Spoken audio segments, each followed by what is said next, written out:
Bonsoir les parents débrouillards, j'espère que vous allez bien.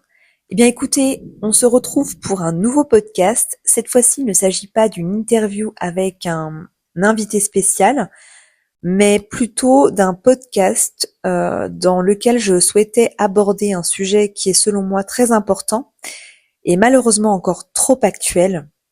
Il s'agit de la prévention des intimidations et des comportements malsains envers les enfants. Y compris les gestes inappropriés ou les situations d'abus. C'est un sujet délicat mais essentiel.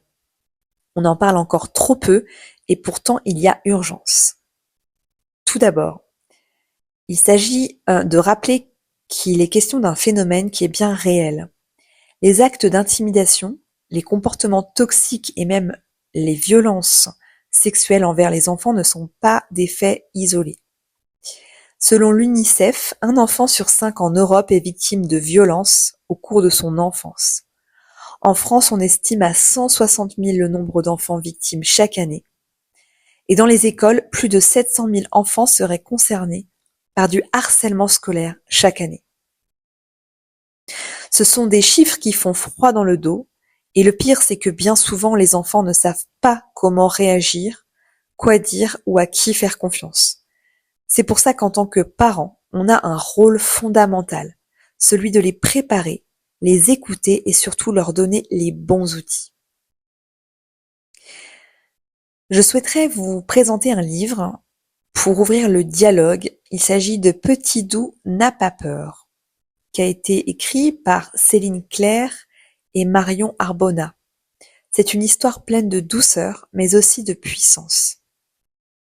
Pour résumer, Petit Doux est un petit animal très câlin qui adore les bras de ses proches. Mais un jour, une main inconnue s'approche de lui.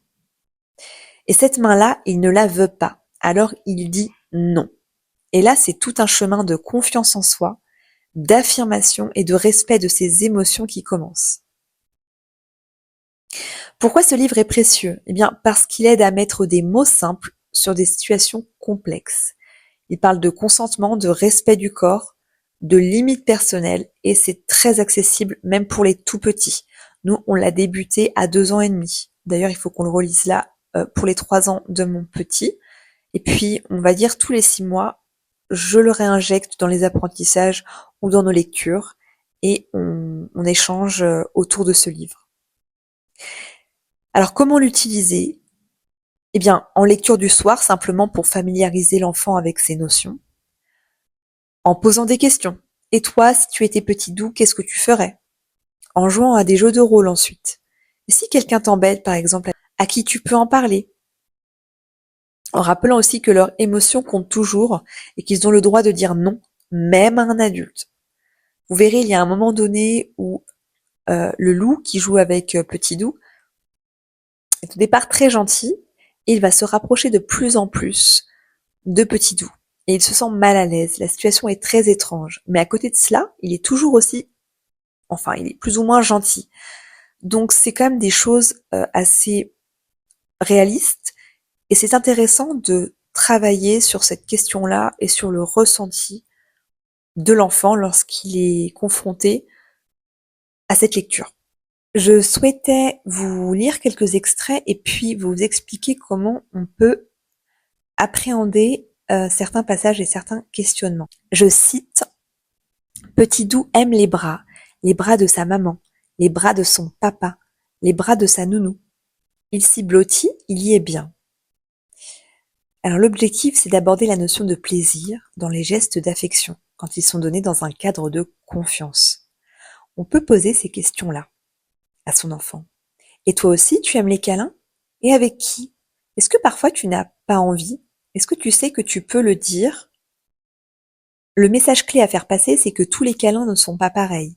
Ceux qu'on choisit avec des gens qu'on aime sont bons, mais on a le droit de ne pas vouloir, même avec des proches. Deuxièmement, on a à un moment donné une main inconnue qui va s'approcher. Donc je cite: une main qu'il ne connaît pas, une main qu'il n'aime pas. Petit Doux dit non.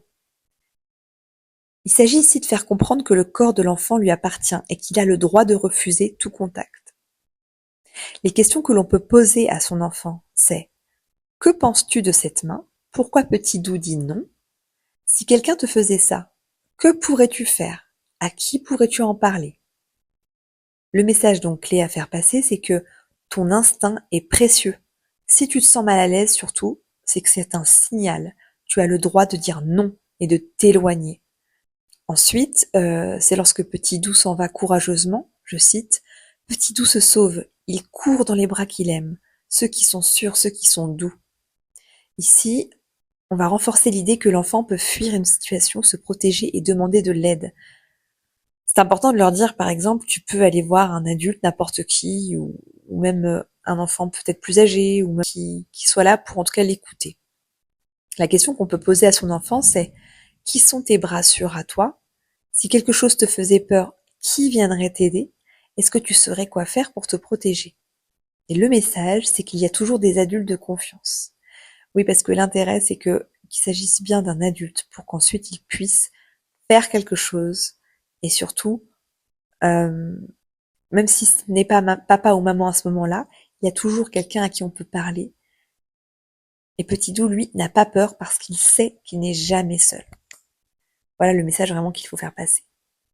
Vous pouvez poser des questions de manière plus ou moins ouverte. Moi, c'est plutôt des conseils que là, je vous dispense dans ce podcast. Vous pouvez revenir aussi plusieurs fois sur des passages ou seulement sur les images. En tout cas, cela permet à l'enfant de consolider sa sécurité intérieure et de le mettre aussi en alerte, d'analyser aussi les choses qui se passent. Quand on analyse, c'est quand on observe et qu'ensuite on va interpréter les choses. C'est très important de se détacher de certaines situations, être spectateur un petit peu de ce que l'on vit ou ce que l'on peut voir, et puis ensuite d'intérioriser, de transcender un petit peu ce qu'on a vu pour pouvoir en faire quelque chose. Et bien écoutez, pour conclure, ce que je pourrais dire, c'est ce rappel doit être régulier. Parler de tout cela à nos enfants ne les effraie pas. Au contraire, ça les protège. Pour moi, il faut répéter, rappeler et accompagner souvent. Non pas pour les faire entrer dans une psychose ou une peur, mais parce qu'en parlant, on leur donne la force. Et ça permet aussi de les éveiller et de les rendre plus méfiants envers des comportements qui sont inhabituels. Et avec des outils comme Petit Doux n'a pas peur, c'est plus simple, plus doux et plus naturel. Alors n'ayons pas peur d'aborder ces sujets ensemble, car finalement on peut leur offrir un monde beaucoup plus sûr.